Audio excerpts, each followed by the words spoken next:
ay siyang nagbibigay buhay sa ating lahat. Maging sakali itliit ang mga mikrobyo sa ating katawan ay nangangailangan ng tubig upang mabuhay. Ngunit ano ang iyong gagawin kung ang tubig na ito ay ang magiging sanhi ng iyong kapahamakan? Kaya naman samahan niyo ako upang ating tuklasin ang 15 pinakadelikadong tubig sa buong mundo. Bago po tayo ay magsimula, huwag pong kalimutang mag-like, mag-share at mag-subscribe. Huwag din pong kalimutang i-add ang aking Facebook account na Tinagalog VIP Community para hindi mahuli sa mga susunod pang mga video. Muli po, ito si Tinagalog at sa inyo po, maraming salamat. Number 15, ang Romney Marsh. Matatagpuan sa English Channel sa bansang Inglaterra, ang Romney Marsh ay kilala dahil sa ganda at kahali-halina nitong mga simbahan. Ang makulay nitong nakaraan, dito rin matatagpuan ang ilan sa pinakalumang pamayanan sa bansa. Maging ang mga simbahan ay saksi rin sa pinagdaanan ng lugar na ito. Ngunit binabalaan ang mga turista na kung nais na libutin ang makasaysayang lugar na ito ay dapat manatili lamang sa tuyong lugar at kahit anong mangyari ay umiwas sa kahit na anong tubig. Dahil kung sino man ang sawing palad na malulublob sa kahit na gatalampakan lalim na tubig, sa pag-ahon nito ay magugulantang na ang kanyang talampakan ay kinapitan na ng di mabilang na mga lintag. Number 14, ang Blue Hole. Ang Blue Hole o kung sa Katagalugan ay asul na butas ay matatagpuan sa Dahab sa bansang Ehipto. Sa pangalan pa lamang ay aakalain na isa itong paraiso, ngunit huwag padadala sa pangalang ito. Ang Blue Hole ay isa sa pinakadelikadong lugar para sa mga divers sa buong mundo. Ang butas na ito ay isang kuweba na may lalim na 400 talampakan o 400 feet. Hindi na mabilang ang buhay na kinuha butas na ito. Kaya naman isa pa sa katawagan sa Blue Hole ay ang Diver Cemetery. Ilan sa mga kadahilanan ng kanilang pagpanaw ay ang nitrogen narcosis o yung tinatawag nila na kakulangan sa hangin sa oras na ang diver ay nagtakang umahon. Number 13, ang Lake Michigan. Hindi lamang ang Bermuda Triangle ang mayroong tila ba kakaibang pangyayaring nagaganap. Ang lawa sa Michigan ay responsable din sa mga hindi mabilang ng pagbagsak ng mga eroplano at ito ay hindi maipaliwanag. Ang ilan sa mga ito ay ang Flight 2501 na ituring na isa sa pinakagrabing plane crash sa kasaysayan. Ito ay kinasawi ng 58 pasahero. Magpasa hanggang ngayon ay hindi pa rin nakukuha ang mga pasahero kasamang lumubog ng eroplano. Napakadelikadong uri ng tubig ang lawang ito dahil biglaan na lamang na nanghahatak ang current nito sa ilalim. Kaya naman marami din ang nalulunod sa Lake Michigan.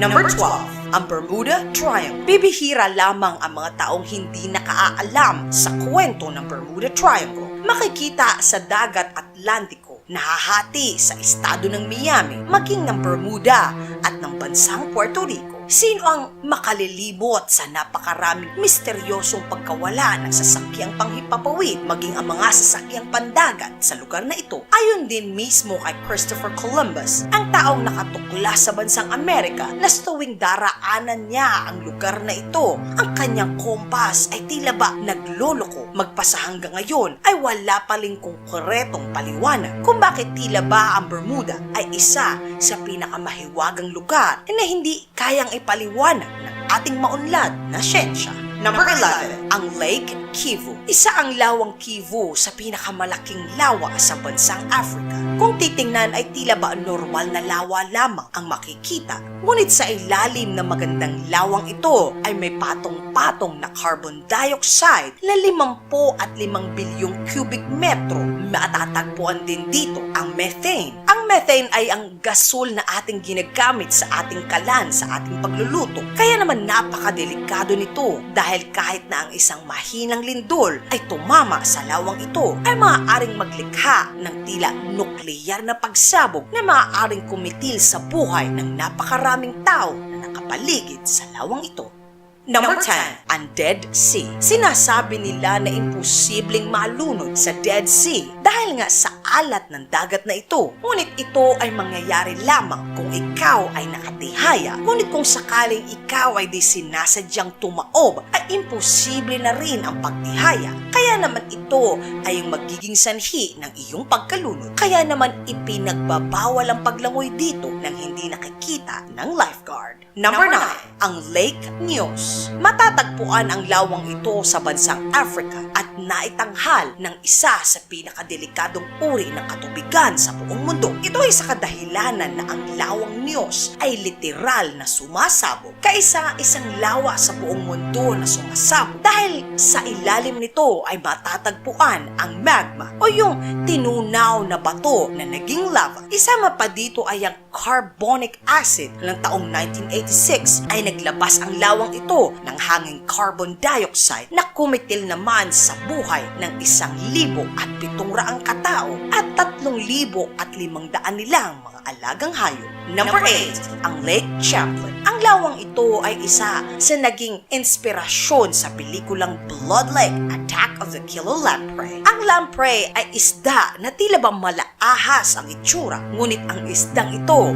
ay sumisipsip ng dugo. Hindi lang kapwa isda ang sinisipsipan nito ng dugo, maging ang mga walang kamuang-muang na tao. Madalas na itatala ang insidenteng ito sa lawa sa bansang Briton. Sinasabi na nakakatakot pagtaas ng bilang ng mga lamprey, maging ang bilang ng pag-atake nito, kaya mag-isip ng mabuti bago lumangoy sa katubigan, lalo na sa lawa ng Champlain. Number 7, ang Drake Passage. Matatagpuan sa gitnang bahagi ng Timog Amerika at katimugang bahagi ng Antarctica. Napakadelikado ng lugar na ito dahil ang hampas ng hangin ay umaabot sa kasing lakas ng isang bagyo. Ang hangin dito ay pumapalo ng 80 kilometro. Ito ay nagdudulot naman ng halos imposibleng pagkakataon na makita kung saan papunta ang isang tao. Kaya naman napakadaling mawala sa napakalamig na lugar na ito. Isa pa sa katawagan sa lugar na ito ay Ship Cemetery. Kung tawagin ay libingan ng barko dahil hindi na mabilang ang mga barkong napalubog ng lugar na ito. Ito nga ay naitala magmula pa ng panahon ni Magellan.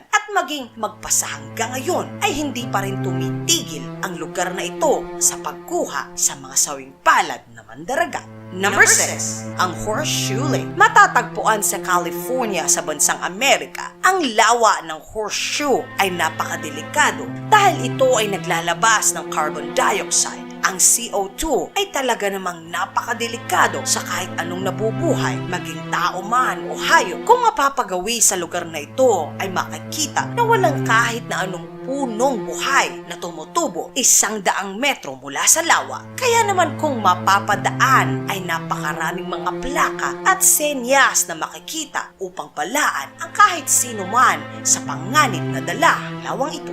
Number 5, ang Great Blue Hole. Matatagpuan sa kalagitnaang parte ng Amerika at parte rin ng Caribbean. Ang lawang ito ay hindi delikado dahil sa kemikal na maaaring malanghap o sa acid na maaaring tumunaw. Ang lawang ito ay pang-5 sa ating listahan sa kadahilanan na hindi mawari ang tindi ng alon sa katubigang ito. At higit sa lahat, ang nagiging mas delikado pa ay bigla na lamang sisirit pataas ang tubig. Ang lalim nito ay halos hindi rin masukat. Ngunit ganun pa man, ang Great Blue Hole ay dinarayo pa rin ng mga dahil sa angkin nitong kagandahan, lalong-lalo na sa mga taong mahilig na mag-dive. Number 4, ang Rio Tinto. Ang Rio Tinto ay matatagpuan sa bansang Espanya. Ang tubig na ito ay nagtataglay ng purong tanso at maging ng iron. Nagkaganito ang tubig na ito dahil sa matinding paghukay sa paligid nito. Maaaring bisitahin ang ilog na ito, ngunit mahigit na ipinagbabawal ang paliligo rito. Napakarami ring bakterya ang makikita sa tubig na ito. Kaya naman ang tubig sa ilog na ito ay halos kulay pula at kulay tanso.